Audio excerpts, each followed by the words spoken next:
إن الحمد لله نحمده ونستعينه ونستغفره ونعوذ بالله من شرور أنفسنا ومن سيئات أعمالنا من يهده الله فلا مضل له ومن يضلله فلا هادي له وأشهد أن لا إله إلا الله وحده لا شريك له وأشهد أن محمدا عبده ورسوله أما بعد فإن خير الحديث كتاب الله وخير الهدي هدي محمد صلى الله عليه وسلم وشر الأمور محدثاتها وكل محدثة بدعة وكل بدعة ضلالة وكل ضلالة في النار. بسم الله الرحمن الرحیم. کتاب التوحید کا یہ درس چل رہا تھا.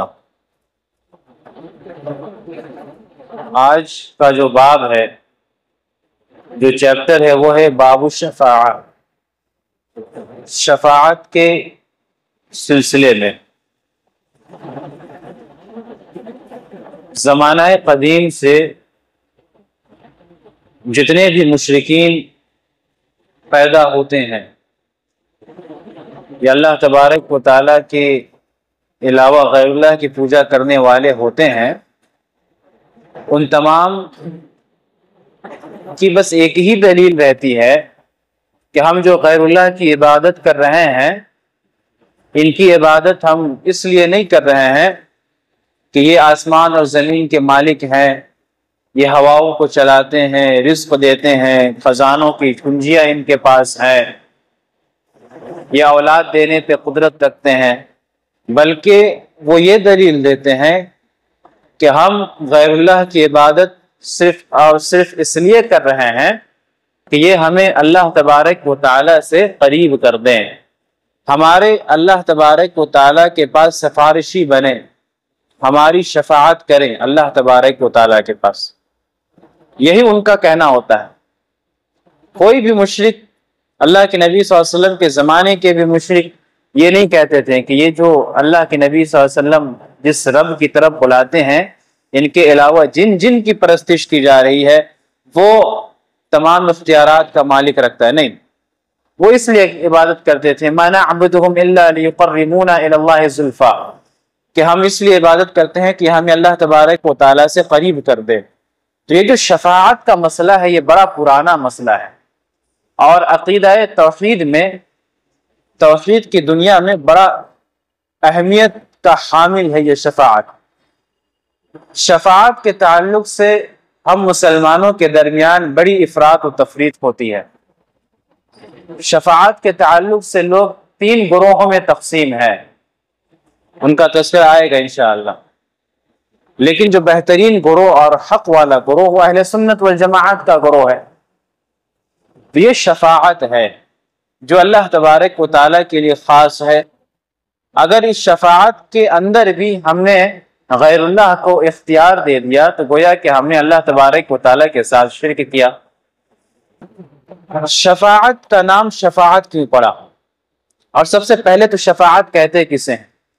شفاعت کہتے ہیں کہ ایک محتاج آدمی اپنی محتاجگی کو دور کرنے کے لیے کسی دوسرے شخص کا وسیلہ پکڑتا ہے، جو اس کی ضرورت کو پورا کر سکے، اس کے لیے کسی دوسرے کا وسیلہ پکڑتا ہے، ذریعہ بناتا ہے. اور شفاعت شفع سے ہے. جب آپ سورہ فجر پڑھیں گے تو اللہ تبارک و تعالیٰ نے سورہ فجر کے اندر ارشاد فرمایا وَالشَّفْعِ وَالْوَتْرِ، قسم ہے جفت کی اور قسم ہے طاق کی.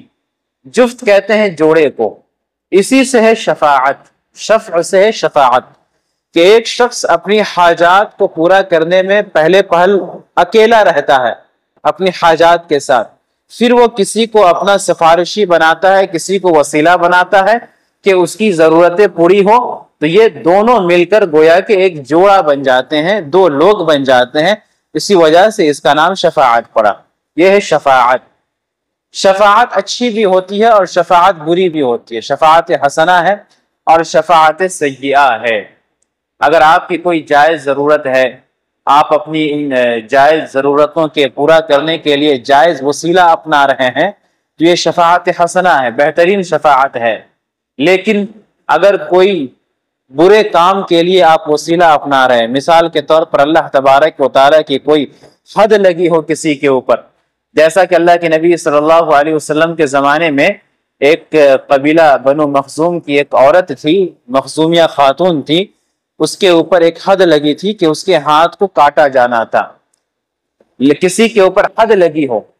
اب لوگ کسی بڑے کو جس کی پہنچ عدالت تک ہے، جج تک ہے، اس کو اختیار کرتے ہیں، اس کو چنتے ہیں اور اس کو عدالت میں بھیجتے ہیں کہ وہ فلاں کے تعلق سے سفارش کرے اور جو اسلامی حد اس کے اوپر لگی ہے اس حد کو ختم کرا دیا جائے۔ تو یہ شفاعت سیئہ ہے، یہ بری شفاعت ہے، یہ باطل شفاعت ہے، یہ حرام شفاعت ہے۔ اللہ کے نبی صلی اللہ علیہ وسلم کے وقت میں جب وہ مخزومیہ خاتون کے اوپر جو حد لگا جس میں اس کا ہاتھ کاٹا جانا تھا تو انہوں نے اسامہ بن زید رضی اللہ تعالیٰ عنہ کو سفارشی بنایا تھا۔ کہتے تھے کہ ان کے والد بھی اللہ کے نبی کو محبوب تھے اور یہ اسامہ بھی اللہ کے نبی صلی اللہ علیہ وسلم کو محبوب ہیں، تو سفارشی بنایا تھا۔ اللہ کے نبی صلی اللہ علیہ وسلم کے پاس یہ آئے تھے سفارش کرنے کے لیے، اللہ کے نبی غصے میں ہو گئے تھے۔ ظاہر سی بات ہے جب اللہ تبارک و تعالیٰ کے حدود کی پامالی کی جا رہی ہو اور کوئی سفارشی آ جائے تو اللہ کے نبی صلی اللہ علیہ وسلم کا چہرہ تو متغیر ہوگا ہی۔ تو یہ شفاعت سیئہ ہے، یہ بری شفاعت ہے، یہ جائز شفاعت نہیں ہے، یہ ناجائز ہے۔ تو یہ شفاعت ہے جس کے ذریعے سے اللہ تبارک و تعالیٰ قیامت کے روز شفاعت کے تعلق سے ایک عقیدہ یہ بھی یاد رکھنا ہے کہ شفاعت کا تعلق یوم آخرت سے ہے۔ دنیا کے اندر شفاعت اور سفارش نہیں ہو سکتی۔ جو شرعی شفاعت ہے یہ کل قیامت کے روز ہوگا۔ قیامت کے روز اللہ تبارک و تعالیٰ اپنے بندوں پر انعام کرے گا۔ اس کی حکمتوں میں سے ایک حکمت یہ ہے کہ اللہ تبارک و تعالیٰ اپنے نیک بندوں کی تکریم کرے گا، ان کو اکرام کرے گا، ان کو عزت بخشے گا اور ان کو کہے گا کہ تم فلاں لوگوں کے لیے سفارش کرو، شفاعت کرو، تمہاری سفارش قبول کی جائے گی، تمہاری شفاعت قبول کی جائے گی اور انہیں جہنم سے نکال لیا جائے گا۔ یقیناً یہ ان نیک لوگوں کے لیے، مومنین اور موحدین کے لیے یہ تکریم کا باعث ہے، یہ عزت کا باعث، یہ شرف و عزت کی بات ہے ان کے لیے کہ اللہ تبارک و تعالیٰ ان کے کہنے کی وجہ سے، ان کے دعا کرنے کی وجہ سے کسی کو جہنم سے نجات دے دے گا۔ شفاعت، اب بہت سارے لوگ شفاعت کے سلسلے میں یہ شوشہ نکالتے ہیں کہ اللہ تبارک و تعالیٰ کہ یہاں ہم اپنی بات، اپنی مراد ڈائریکٹ نہیں پہنچا سکتے۔ اللہ تبارک و تعالیٰ کے یہاں اپنی بات پہنچانے کے لیے ہمیں کسی وسیلے کی ضرورت پڑے گی، کوئی سفارشی چاہیے جو ہماری سفارش کرے اللہ تبارک و تعالیٰ کے ساتھ۔ حالانکہ لوگوں کو سمجھ میں نہیں آتا ہے کہ یہی وہ شرک کی بنیاد ہے جس کو ختم کرنے کے لیے اللہ کے نبی صلی اللہ علیہ وسلم کو بھیجا گیا تھا۔ مشرکین کہتے تھے ہؤلاء شفعاؤنا عند اللہ، یہ ہمارے اللہ تبارک و تعالیٰ کے ہاں سفارشی ہیں، ما نعبدهم الا ليقربونا الى اللہ زلفا، ہم ان کی عبادت اس لیے کرتے ہیں کہ ہمیں اللہ سے قریب کر دے۔ تو یہ تمام کا تمام معاملہ شفاعت کے ارد گرد گھوم رہا ہے۔ تو بھیجے جانے کا مقصد انبیاء کا یہ تھا کہ لوگوں کو اسی شرک سے نکالے جو شفاعت کے ذریعے سے مشرکین کے اندر پھیلا ہوا تھا۔ تو آج وہی شرک آج ہمارے درمیان موجود ہے۔ لوگ کہتے ہیں کہ اللہ تبارک و تعالیٰ کی طرف ہم اپنی بات بغیر سفارش کے نہیں پہنچا سکتے، اور اس کے لیے بہت بھوندی سی مثالیں پیش کرتے ہیں۔ اور مثال کیا دیتے ہیں کہ دنیا کے اندر اگر کسی بڑے آدمی تک آپ کو اپنی بات پہنچانی ہو تو کیا آپ ڈائریکٹ اس بڑے آدمی کے پاس پہنچ سکتے ہیں؟ نہیں پہنچ سکتے۔ ظاہر سی بات ہے، کوئی کہے گا نہیں پہنچ سکتے۔ اس تک پہنچنے کے لیے آپ کو درمیان میں کسی وسیلے کی ضرورت پڑے گی۔ کوئی بڑے منتری تک پہنچنے کے لیے چھوٹے موٹے منتری کا وسیلہ آپ کو پکڑنا پڑے گا، تب آپ بڑے منتری تک پہنچ سکیں گے۔ تو یہ ظاہر سی بات ہے، یہ ہم بھی مانتے ہیں، آپ بڑے منتری تک بغیر چھوٹے منتری کے وسیلے سے نہیں پہنچ سکتے۔ اور اللہ تبارک و تعالیٰ کے لیے اس طرح کی مثالیں پیش کرنا یہ زیبا نہیں دیتا۔ اللہ نے اپنے تعلق سے ارشاد فرمایا فَلَا تَضْرِبُوا لِلَّهِ الْأَمْثَالَ، اللہ تبارک و تعالیٰ کے لیے مثالیں پیش نہ کرو۔ لَيْسَ كَمِثْلِهِ شَيْءٌ، اللہ تبارک و تعالیٰ کے جیسا کوئی نہیں ہے۔ وہ بڑا منتری یا جو بادشاہ، ملک کا بادشاہ ہے، وہ مجبور ہے، وہ لاچار ہے، وہ رعایا کی حالات سے واقف نہیں رہتا ہے، یا وہ رعایا میں تمام کی حالات سے واقف نہیں ہے، کسی شخص کے بارے میں اسے آگاہی حاصل نہیں ہے، یا کسی کی فریاد کو وہ نہیں سن پا رہا ہے ڈائریکٹ، تو ظاہر سی بات ہے رعایا کا کوئی فرد اس تک اپنی بات لے کر جائے گا، رعایا کے تعلق سے اس تک کے باتیں پہنچائے گا، تب بادشاہ کو معلوم چلے گی کہ ہاں کوئی فریاد لے کر آیا ہے، کوئی ہم تک ان باتوں کو لے کر آیا ہے۔ حالانکہ اللہ تبارک و تعالیٰ ان تمام چیزوں سے بے نیاز ہے، اللہ تبارک و تعالیٰ کو کوئی ضرورت نہیں درمیان میں کسی سفارشی کی کہ کوئی سفارش کرے اللہ تبارک و تعالیٰ کے ہاں۔ اللہ ہمارے دل کی بات کو ڈائریکٹ سن رہا ہے، اللہ تبارک و تعالیٰ ہمارے حالات سے باخبر ہے، اللہ تبارک و تعالیٰ کو کوئی مجبور کرنے والا نہیں ہے۔ ایک کسی ملک کا بادشاہ ہے، اس بادشاہ کے پاس کوئی وزیر آ کر سفارش کر رہا ہے اپنے علاقے کے کسی شخص کے تعلق سے۔ اب بادشاہ بھی اس وزیر کی بات کو سنے گا، قبول کرے گا، مانے گا، کیونکہ بادشاہ کا مفاد اس وزیر کے ساتھ جڑا ہوا ہے۔ بادشاہ جان رہا ہے کہ اگر میں نے اس کی بات کو ٹھکرا دی تو کل کو ہمیں اس کی ضرورت پڑ سکتی ہے، وزیر کے کسی نیک مشورے کی ضرورت پڑ سکتی ہے، اس کے کسی مدد کی ضرورت پڑ سکتی ہے، تو ہو سکتا ہے یہ ہماری مدد نہ کرے، اور اللہ تبارک و تعالیٰ کو اس طرح کی کسی مدد کی ضرورت ہی نہیں ہے۔ اللہ تبارک و تعالیٰ ہر طرح کے مدد سے، ہر طرح کی ضرورتوں سے پاک ہے، اللہ تبارک و تعالیٰ کو کوئی مجبور کرنے والا نہیں ہے۔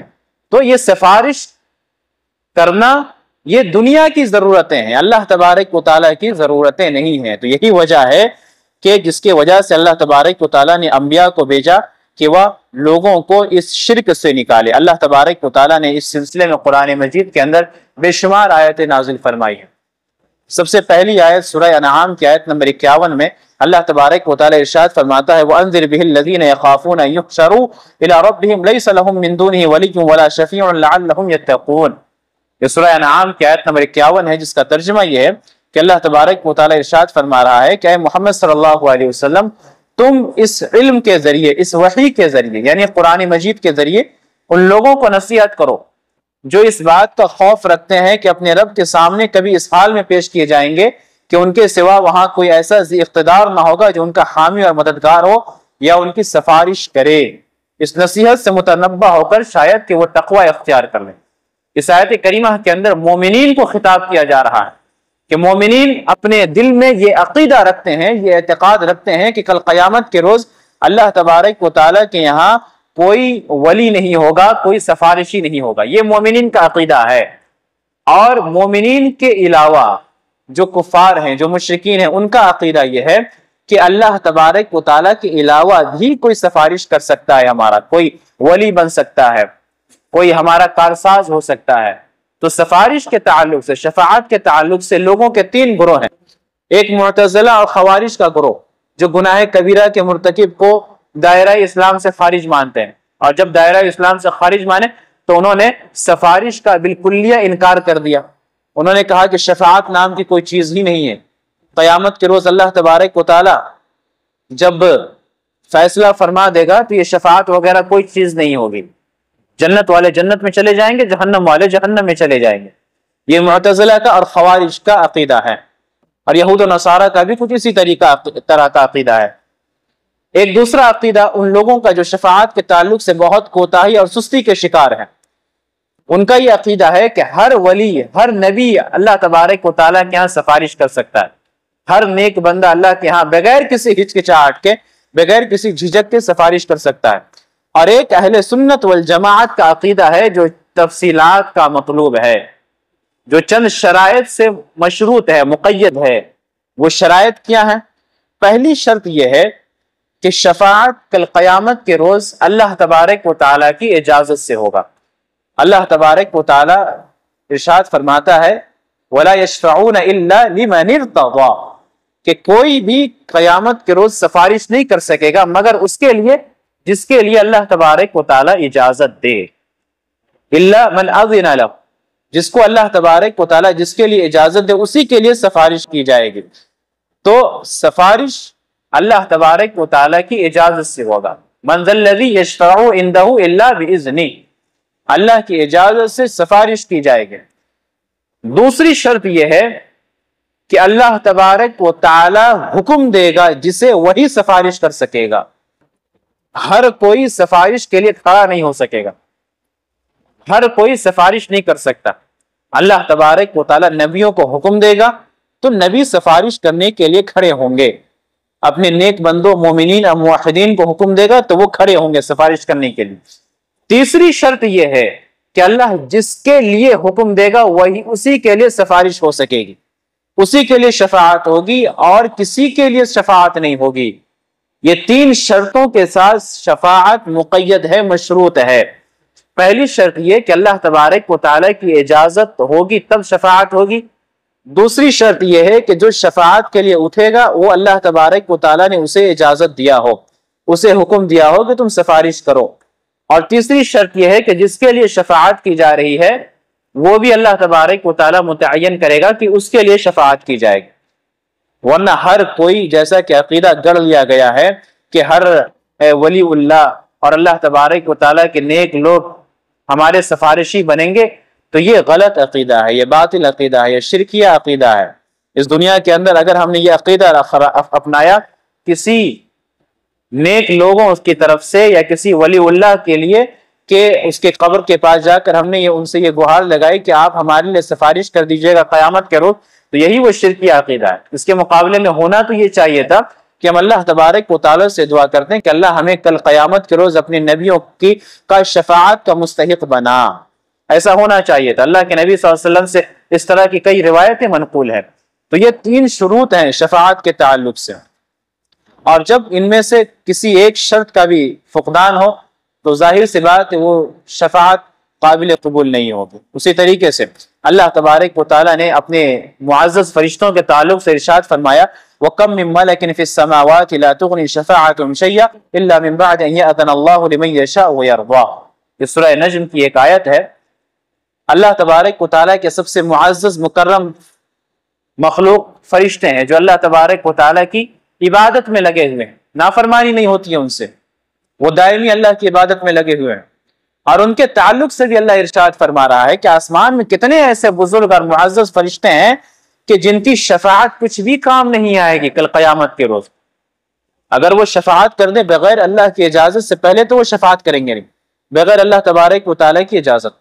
اگر وہ ایسا کر بھی دیں تو کل قیامت کے روز اللہ تبارک و تعالیٰ کی اللہ تبارک و تعالیٰ کے یہاں یہ شفاعت کام نہیں آئے گی، مگر یہ کہ اللہ تبارک و تعالیٰ ان سے راضی ہو، اللہ چاہے انہیں حکم دے تب وہ شفاعت کریں گے اور ان کی شفاعت سنی جائے گی، ان کی سفارش قابل قبول ہوگی. تو معلوم یہ چلا کہ جب فرشتوں کے تعلق سے اللہ تبارک و تعالیٰ کا یہ کہنا ہے اور یہ موقف اللہ نے واضح کر دیا ہے، تو دنیا میں رہنے والے انبیاء کے بعد عام قسم کے لوگوں کے تعلق سے یہ عقیدہ اور یہ موقف واضح ہو جانا چاہیے کہ وہ ہماری سفارش نہیں کر سکتے.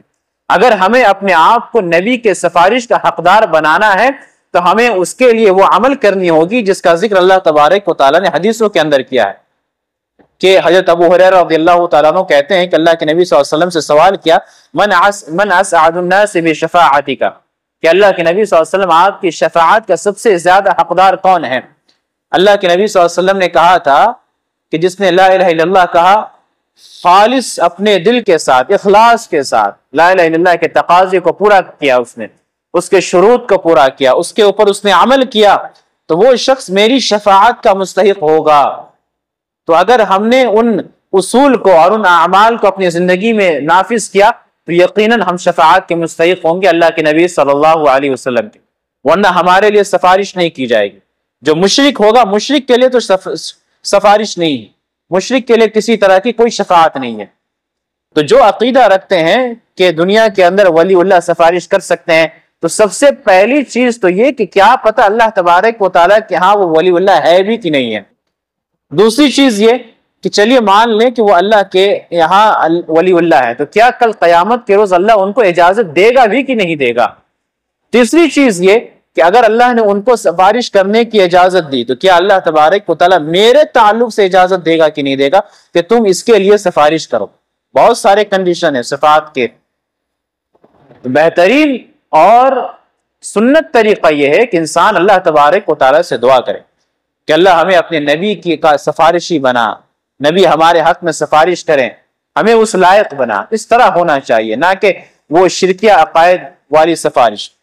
اسی طریقے سے شرک کی جڑ کاٹنے والی ایک اور آیت کریمہ ہے سورہ سبا کی، جس میں اللہ تبارک و تعالیٰ نے ارشاد فرمایا قُلِ ادْعُوا الَّذِينَ زَعَمْتُم مِّن دُونِ اللَّهِ، کہ نبی آپ مشرکین سے کہہ دیجئے کہ تم اللہ کے علاوہ جن کو پکارتے ہو، تمہارا گمان ہے کہ وہ عبادت کے مستحق ہے، لا يملكون مثقال ذرة في السماوات والارض، انسان کسی کو کیوں پکارتا ہے؟ وہ عقیدہ رکھتا ہے کہ ہمیں نفع پہنچا سکتا ہے، یا وہ یہ عقیدہ رکھتا ہے کہ ہم پر آنے والی مشکلات کو یا تکلیفوں کو دور کر سکتا ہے۔ اللہ تبارک و تعالیٰ نے صاف لفظوں میں کہا ہے لا يملكون مثقال ذرة في السماوات والارض ولا في الارض۔ ذرہ کہتے ہیں، بعض لوگوں نے کہا ہے کہ ذرہ چونٹی کے مانند ہوتی ہے، بعض لوگ کہتے ہیں کہ نہیں، ذرہ وہ چیز ہے جو ہواؤں میں اڑتی رہتی ہے۔ کسی طرف سے اگر سورج کی روشنی آ رہی ہو تو آپ اس میں دیکھیں گے تو جو ذرات ہوتے ہیں جو ہواؤں میں اڑتے رہتے ہیں اسے ذرہ کہتے ہیں، ایک حقیر چیز جس کی دنیا کے اندر کوئی حیثیت نہیں ہے۔ تو یہ اللہ کے علاوہ جن کی عبادت کی جاتی ہے وہ اس ذرہ کی بھی مالک نہیں ہے آسمان اور زمین کے اندر۔ جب کسی چیز کی ملکیت نہیں رکھتے، نفع و نقصان کے مالک نہیں، تو ہم انہیں کیوں پکارے؟ چلیے ملکیت نہیں رکھتے ہیں تو کم سے کم جو مالک ہے اس کا شریک تو ہو سکتا ہے نا، اگر شریک ہے تو ہم اس سے مانگیں گے۔ اللہ نے اس کی بھی نفی فرما دی، وَمَا لَهُمْ فِيهِمَا مِنْ شِرْك، اور جس کی اللہ کے علاوہ عبادت کی جاتی ہے وہ کسی طرح کے شریک بھی نہیں ہے، کہ جو ملکیت رکھ رہا ہو کم سے کم اس کا شریک ہو، یہ تو شریک بھی نہیں رکھتے ہیں۔ چلیے شرکت بھی نہیں ہے تو کم سے کم معاون تو ہونا چاہیے کہ اللہ تبارک و تعالیٰ کے معاون بن گئے ہوں وہ معبودان باطلہ، اللہ نے اس کی بھی نفی فرما دی، وَمَا لَهُ مِنْهُمْ مِنْ ظَهِيرٍ، اور وہ اس کے معاون بھی نہیں ہے، اس کے مددگار بھی نہیں ہے۔ جب کوئی چیز نہیں ہے تو پھر ہم ان کی عبادت کیوں کر رہے ہیں اللہ تبارک و تعالیٰ کے علاوہ؟ چلیے معاون بھی نہیں ہے تو کم سے کم اتنا اختیار تو ہو کہ وہ اللہ تبارک و تعالیٰ کے یہاں یا وہ اس کے یہاں جو اس چیز کی ملکیت رکھتا ہو سفارش کر سکیں۔ اللہ تبارک و تعالیٰ نے اس کی بھی نفی فرما دی، وَلَا تَنْفَعُ الشَّفَاعَةُ عِنْدَهُ إِلَّا لِمَنْ أَذِنَ لَهُ، اور نہ ہی ان کی شفاعت اللہ تبارک و تعالیٰ کے یہاں فائدے مند ہوگی۔ چار چیز اللہ نے بیان فرمایا، کسی کو اگر ہم اپنا معبود بنا رہے ہیں تو اس کے اندر چار صفات ہونی چاہیے۔ ایک تو وہ ملکیت رکھتا ہو، ہر چیز کا مالک ہو، اگر ملکیت نہیں رکھ رہا ہے تو کم سے کم وہ شریک ہو، اگر شریک نہیں ہے تو کم سے کم وہ معاون ہو، یا معاون نہیں ہے تو وہ شفاعت کر سکتا ہے اپنے اختیار سے۔ لیکن جسے معبودان باطلہ تصور کیا گیا ہے وہ ان تمام چاروں صفات سے عاری ہے، خالی ہے، وہ نہ مالک ہے، نہ شریک ہے، نہ معاون ہے، اور نہ ہی وہ سفارش کر سکتے ہیں بغیر اللہ تبارک و تعالیٰ کی اجازت کے۔ تو یہ شفاعت کا، سفارش کا حقیقی اور شرعی اور صحیح عقیدہ ہے جو کتاب و سنت نے ہمیں دیا ہے۔ اگر انسان قرآن کھول کر پڑھے تو تمام عقائد جو اللہ تبارک و تعالیٰ نے قرآن مجید کی آیتوں کے اندر بیان فرما دیا کہ کل قیامت کے روز اللہ کی اجازت سے سفارش ہوگی، اللہ جسے اجازت دے گا وہی شفاعت کرے گا، جس کے حق میں اجازت دے گا اسی کے حق میں سفارش کی جائے گی۔ صحیح بخاری اور صحیح مسلم کے اندر تقریباً 12 صحابہ سے مروی ہے وہ حدیث جس میں اللہ کے نبی صلی اللہ علیہ وسلم کے بارے میں آتا ہے کہ جب قیامت کے روز میدان محشر قائم ہوگا، لوگوں کے اندر نفسی نفسی کا عالم ہوگا، لوگ کہیں گے اللہ تبارک و تعالی ہمارا فیصلہ کر کے ہمارا کوئی ٹھکانہ لگا دیتا، تو لوگ اولو العزم پیغمبروں کے پاس جائیں گے، آدم علیہ السلام کے پاس جائیں گے، نوح علیہ السلام کے پاس، ابراہیم، موسیٰ و عیسیٰ علیہ السلام کے پاس جائیں گے، تمام کے تمام کہیں گے کہ میں سفارش نہیں کر سکتا۔ وہ لوگ اپنے آپ میں پریشان ہوں گے، اپنی غلطیاں یاد کریں گے، اللہ کے غضب سے ڈر رہے ہوں گے، پھر اللہ کے نبی صلی اللہ علیہ وسلم کے پاس آئیں گے تو اللہ کے نبی صلی اللہ علیہ وسلم اللہ کے پاس جا کر ڈائریکٹ سفارش نہیں کریں گے، اللہ کے نبی صلی اللہ علیہ وسلم جائیں گے اللہ تبارک و تعالیٰ کے عرش کے سامنے سجدہ ریز ہو جائیں گے، کافی دیر تک روئیں گے، گڑ گڑائیں گے، اللہ تبارک و تعالیٰ ان پر اپنے کچھ کلمات وحی کرے گا جن کے ذریعے سے وہ اللہ تبارک و تعالیٰ کی تعریف کریں گے، ایسے ایسے کلمات جو اللہ تبارک و تعالیٰ نے ابھی دنیا کے اندر ہمیں نہیں بتائے، ان کلمات کے ذریعے اللہ کی بڑائی بیان کی جائے گی، اللہ کی تعریف کی جائے گی۔ پھر اللہ تبارک و تعالیٰ اللہ کے نبی صلی اللہ علیہ وسلم کو کہے گا کہ محمد صلی اللہ علیہ وسلم اپنا سر اٹھائیے، مانگیے کیا مانگتے ہیں، سوال کیجئے دیا جائے گا، سفارش کیجئے سفارش قبول کی جائے گی۔ تو اللہ کے نبی صلی اللہ علیہ وسلم کہیں گے کہ اللہ تبارک و تعالیٰ میری امت، تب اللہ تبارک و تعالیٰ حساب و کتاب کرے گا۔ تو اللہ کے نبی صلی اللہ علیہ وسلم کی اس حدیث سے یہ معلوم چلتا ہے کہ اللہ کے نبی صلی اللہ علیہ وسلم کے اختیار میں بھی نہیں کہ وہ خود سے جا کر ڈائریکٹ سفارش کر سکیں۔ اللہ کے نبی صلی اللہ علیہ وسلم بھی اللہ تبارک و تعالیٰ کی اجازت کے محتاج ہیں۔ تو آج کے زمانے میں لوگوں نے جو غیر اللہ کو اپنا سفارشی بنایا ہوا ہے، دنیا کے اندر ہی کہتے ہیں کہ آپ ہمارے لیے اللہ سے سفارش کر دیجئے گا، کل قیامت کے روز اللہ ہمارا حساب و کتاب آسان کرے گا، ہاں میزان میں ہمارے حسنات بڑھا دے گا۔ تو یہ تمام کفریہ اور یہ تمام شرکیہ عقیدہ ہے۔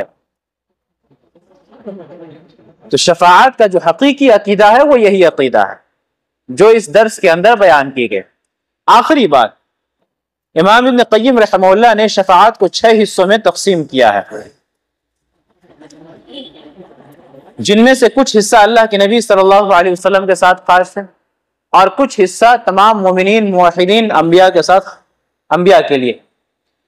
پہلی شفاعت شفاعت عظمیٰ ہے، یعنی بڑی شفاعت، اور وہ یہی شفاعت ہے جو اللہ کے نبی صلی اللہ علیہ وسلم کے تعلق سے ہم نے بتایا کہ آپ صلی اللہ علیہ وسلم اللہ کے عرش کے سامنے سجدہ ریز ہو جائیں گے اور اپنی امت کے لیے جو سفارش کریں گے کہ حساب و کتاب ہو، یہ شفاعت عظمیٰ، یہی مقام محمود ہے جو اللہ تبارک و تعالیٰ نے صرف اللہ کے نبی صلی اللہ علیہ وسلم کو دیا، اور یہ کسی دوسرے نبی تک کو نہیں دیا گیا۔ سب سے پہلی شفاعت یہ شفاعت ہوگی۔ دوسری شفاعت دخول جنت کی شفاعت ہوگی، حساب و کتاب ہوگا، جنتیوں کا فیصلہ کر دیا جائے گا، تب اللہ تبارک و تعالیٰ اللہ کی اجازت سے شفاعت کریں گے، جنت کا دروازہ کھلوایا جائے گا، اللہ کے نبی صلی اللہ علیہ وسلم سب سے پہلے جنت میں داخل ہوں گے اپنی امت کو لے کر۔ تو یہ دوسری شفاعت ہوگی جو اللہ کے نبی صلی اللہ علیہ وسلم کے ساتھ خاص ہے کہ اہل جنت کے لیے سفارش کی جائے گی، ان کے لیے جنت کا دروازہ کھلوایا جائے گا اور اللہ کے نبی اپنی امت کو لے کر جنت میں داخل ہوں گے۔ تیسری شفاعت جو اللہ کے نبی صلی اللہ علیہ وسلم کے ساتھ خاص ہے وہ یہ کہ بعض مشرکوں کے حق میں شفاعت، اور یہ صرف ابو طالب کے حق میں ہوگی۔ اللہ تبارک و تعالیٰ اللہ کے نبی صلی اللہ علیہ وسلم کو حکم دے گا کہ آپ ان کے لیے سفارش کریں، تو ان کے لیے جو سفارش ہوگی جہنم سے نکلوانے کی سفارش نہیں ہوگی، کیونکہ مشرکوں کو اللہ تبارک و تعالیٰ جہنم سے کبھی چھٹکارا نہیں دے گا، بلکہ ابو طالب کے حق میں جو سفارش ہوگی وہ جہنم کے عذاب کو کم کرنے کی سفارش ہوگی۔ جہنم میں وہ ہمیشہ ہمیشہ رہیں گے، لیکن عذاب کو تخفیف کر دیا جائے گا، سب سے ہلکا عذاب ان کو دیا جائے گا۔ تو یہ 3 شفاعت جو اللہ کے نبی صلی اللہ علیہ وسلم کے ساتھ خاص ہے۔ چوتھی شفاعت اہل توحید کے لیے ہوگی۔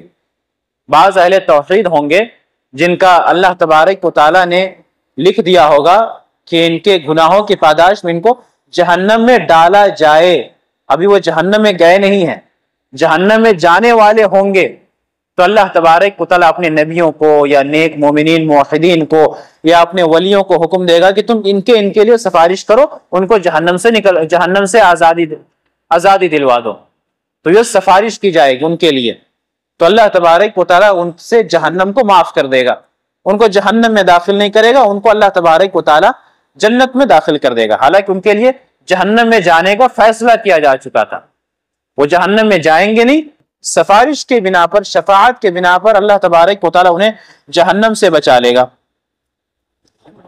اسی طریقے سے ایک اور شفاعت ہے، وہ ہے اہل جنت کے لیے شفاعت، جو جنت کے اندر داخل ہو چکے ہوں گے ان کے درجات میں بلندی کی جائے گی۔ یہ ایک شفاعت ہے کہ اللہ تبارک و تعالیٰ جب بعض مومنین موحدین کو جنت میں داخل کر دے گا تو وہاں پر ایک طرح کی شفاعت ہوگی کہ اہل جنت کے لیے، جنتیوں کے لیے شفاعت کی جائے گی کہ ان کے درجات بلند کیے جائیں، ان کو اعلیٰ درجہ عطا فرمایا جائے، تو یہ شفاعت بھی قبول کی جائے گی، اور اس سب اللہ کی اجازت کے بعد ہوگا۔ چھٹی اور آخری شفاعت ان اہل توحید کے لیے ہوگی جو اپنے گناہوں کی پاداش میں جہنم کا عذاب چکھ رہے ہوں گے، تو اللہ تبارک و تعالیٰ اپنے نبیوں کو یا مومنین کو یا فرشتوں کو یا ان کی کوئی نیک اولادیں ہوں گی جو نیک ہوں گی دنیا کی زندگی میں، یا وہ اولادیں جو بچپن میں ہی انتقال کر گئی تھی، تو ان کو اللہ تبارک و تعالی اجازت دے گا کہ تم اپنے اہل و عیال کو یا اپنے قریبی کو یا اپنے عزیز کو جس کی طرف اللہ رہنمائی کرے گا، اشارہ کرے گا، جس کی طرف، ان کے لیے سفارش کرو، ہم انہیں جہنم سے نکال کر جنت میں داخل کر دیں گے۔ تو یہ شفاعت کا صحیح عقیدہ ہے، اور یہ شفاعت کی قسمیں ہیں۔ آخری بات، شفاعت اللہ نے کیوں رکھی؟ شفاعت اللہ تبارک و تعالیٰ نے اپنے مومنین بندے کے تکریم کے لیے رکھی ہے۔ جب قیامت کے روز بعض مومنین جب سفارش کریں گے تو ظاہر سی بات ہے ان کے دل میں یہ ہوگا کہ اللہ تبارک و تعالیٰ نے ہمیں ایسا بنایا کہ اللہ ہمیں کہہ رہا ہے کہ آپ اس کے لیے سفارش کریں اللہ کے سامنے، اور جن کے لیے سفارش کی جائے گی وہ بھی ان مومنین کے لیے بڑے احسان مند ہوں گے کہ آپ کا بڑا شکریہ، اللہ آپ کا درجہ بلند کرے کہ آپ نے میرے لیے سفارش کی، آپ کے سفارش کی وجہ سے اللہ تبارک و تعالیٰ نے مجھے جہنم سے بچا لیا۔ تو یہ شفاعت کا صحیح اسلامی عقیدہ ہے، اور جو موجودہ زمانے میں عقائد رائج ہو چکے ہیں وہ سارے باطل، کفریہ اور شرکیہ عقیدہ ہے، جس سے بچنے کی ضرورت ہے۔ مختصراً یہ کہ شفاعت کا تعلق آخرت سے ہے، دنیا سے اس کا کوئی تعلق نہیں۔ شفاعت اللہ تبارک و تعالیٰ کی اجازت سے ہوگی، اللہ تبارک و تعالیٰ جسے اجازت دے گا وہی شفاعت کر سکے گا، جس کے لیے اجازت دے گا اسی کے لیے سفارش کی جائے گی۔ اللہ کے نبی صلی اللہ علیہ وسلم بذات خود یہ اختیار نہیں رکھتے کہ آپ ڈائریکٹ اللہ تبارک و تعالیٰ سے شفاعت کر سکیں، بلکہ اللہ کے نبی صلی اللہ علیہ وسلم بھی شفاعت کے مسئلے میں اللہ تبارک و تعالیٰ کی اجازت کے محتاج ہیں، جیسا کہ ہم نے صحیحین کی روایت بیان کی کہ اللہ کے نبی صلی اللہ علیہ وسلم سجدہ ریز ہو جائیں گے۔ تو یہ شفاعت کے تعلق سے کچھ باتیں تھیں۔ اللہ تبارک و تعالیٰ سے دعا ہے کہ اللہ تبارک و تعالیٰ توحید ہمارے دلوں میں متیقن کرے اور اس کے ہر ذرات کو ہمارے دلوں میں بسائے، ہمیں شرک سے محفوظ رکھے۔ آمین۔ وآخر دعوانا الحمدللہ رب العالمین۔